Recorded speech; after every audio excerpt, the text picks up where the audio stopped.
in our jewelry from a corporation. We don't buy them from individuals anymore. We don't go to the craftsman. We don't go to the farmer. We don't go to the person who produces the value. We go to some corporation. And guess who makes the profit on the sale?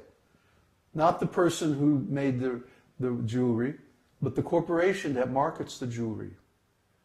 See? Not the farmer who grew the food with his hard work, but the corporation that distributes it. They make all the profit. What were we looking at? Potatoes? One time we looked into potatoes. The potatoes cost about $5 a kilo or something like that at the store.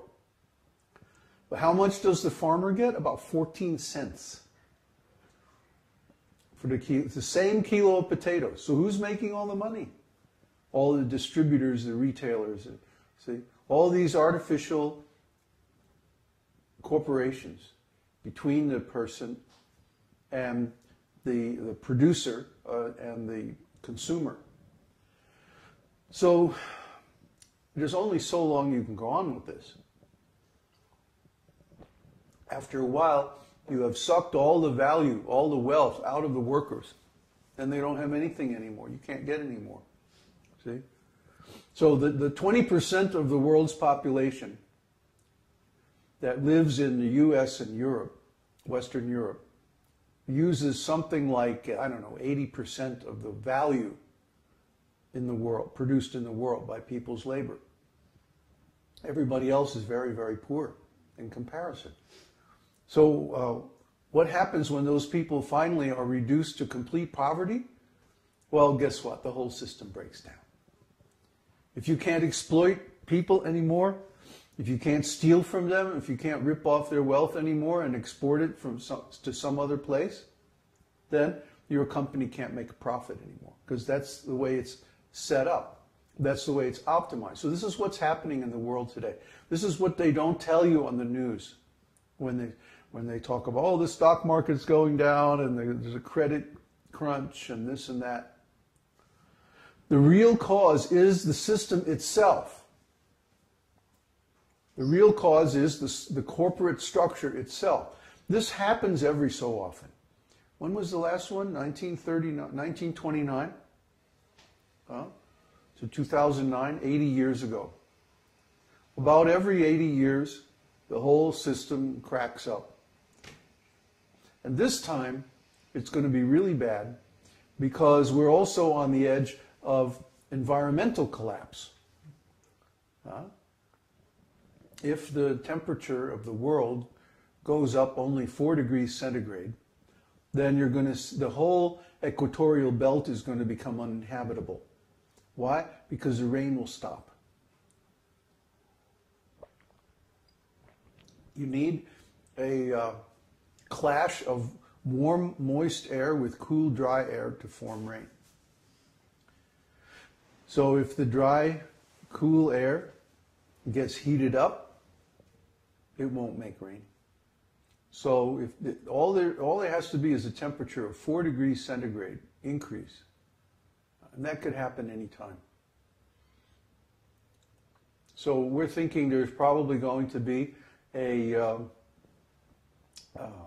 big increase in the temperature. We're going to pass a tipping point, and that this is going to happen much, much sooner and much faster than most of the scientists think. That's why we're moving to southern Chile.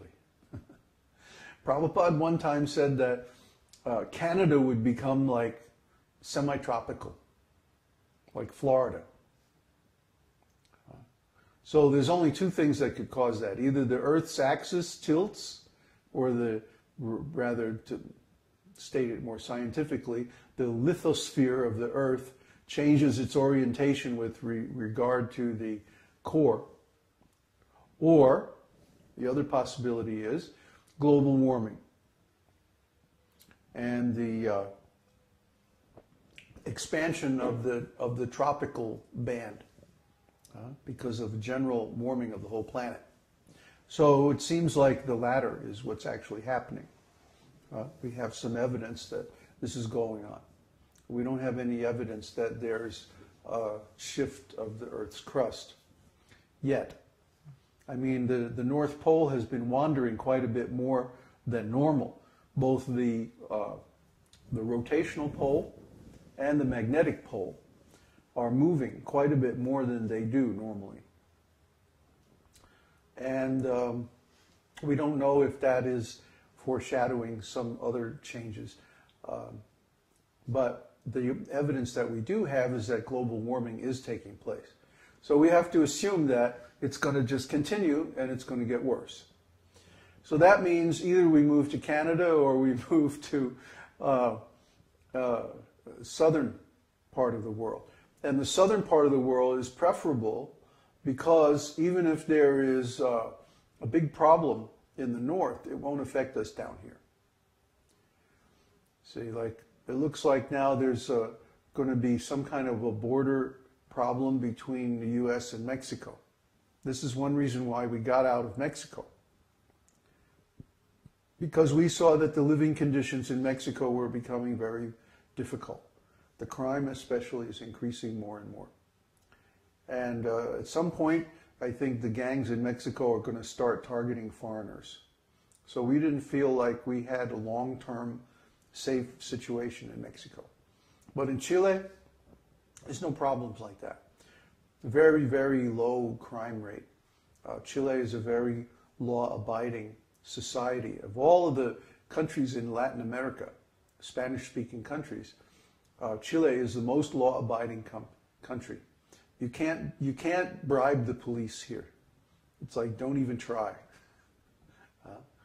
Whereas everywhere else, you have to bribe the police. It's just a part of doing business, a normal thing. So we can understand that Chile has certain advantages over other countries in the world. It also has a climatic advantage because you can select your climate. If you like hot desert, you go to the north of Chile. If you like it rain all the time, then you go to extreme southern Chile. And it's cold and rainy all the time. So we like a little bit sort of in between, where it's warm, but not too hot, and where you get enough rain for good farming, but not so much rain that it's cloudy all the time and like that. So that's the first criterion. And the next criterion that we want for a long-term situation is good farming. So, of course, the best farm comes from volcanic soil. And guess what? Chile has some very nice volcanic areas. Even has active volcanoes, 2 of them. One in Villarrica and another one further down south. I forget the name of it. But it's so far down south that it's very cold there and we don't want to be there. So where we're going is the area of the Villarrica volcano. And it's also a tourist area. It's very pretty. There's a lot of nature preserves and like that. Super hiking, super rafting, and that, like, there's a lot of rivers there.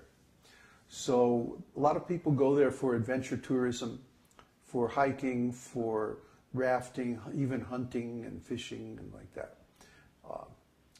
So we don't want to be, of course, right in the middle of a tourist area. But there are places like on the edge, you know, where we could be like near to a town and also near to a national park in really good farmland and close to the volcano, but not so close that we would be in danger in case of an eruption. So once we get there, we're going to scout out the area and see where we want to be located. And, well, I can't say yet because we're not there. But it looks to me like we probably want to be a little bit down from the lake region. And that way we can be near a stream, we can have local source of water, and we can have really rich farmland and like that. So that's why we're headed towards Villarrica. We're going to rent a cottage right on the lake and use that as our base of explorations.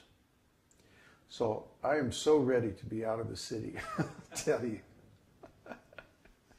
But, it's good that we stayed here and we worked hard and we finished up so much that we had to do.